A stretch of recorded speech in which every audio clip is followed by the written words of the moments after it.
All right, going to go over the spring and the spring guide.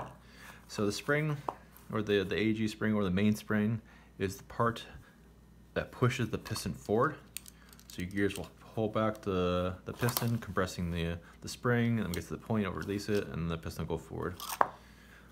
That's really all this does. There are different ratings of springs as in how strong they are, and then that'll allow you to get different velocities to a certain point. Unfortunately, there's no real one strength rating that applies across all manufacturers. I prefer just sticking with one brand spring. That way, as I use the springs of different guns or swapping springs of my own guns, I'll know of a better guess of what FPS I'll get with different springs. So personally, I stick with garters.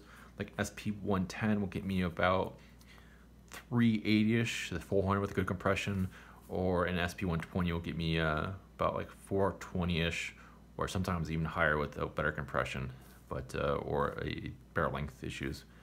So yeah, it's really all there is to springs. Now there are two sides of the spring. I was taught that the front of the spring is the part with the most coils. So that way, when it's in the piston, it can't wiggle away or do anything weird. It's stuck in there. And what the spring guide does is on the reverse end, it keeps the spring relatively straight when it's compressing and uncompressing. So yeah, I always want to have a metal piston spring guide. I wouldn't recommend having a plastic spring guide. I don't see any reason for it. It's not really a moving part. It is under strain, so I always recommend getting a metal spring guide. You also can get metal spring guides with bushings, which what that does is it allows the spring to turn as it's being put under pressure and releasing pressure.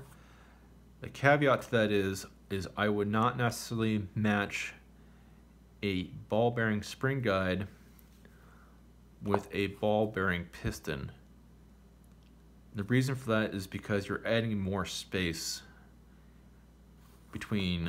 for the spring. And what I've seen in some builds is they do a ball bearing spring guide, a ball bearing piston head, and then they take up so much space, so when the gun tries to work, the spring can compress so much more, the motor can't handle it and doesn't work. So I recommend just doing one or the other, and most times recommending the ball bearing spring guide. But this is the version 2, not a whole lot to it. And then the other type you'll see out there is the quick change, which will be dependent on what gearbox has that feature for you. So yeah, but yeah, I recommend getting a metal spring guide if you're going to do upgrades to open your gearbox either way. But yeah, it's just version 2 spring guide.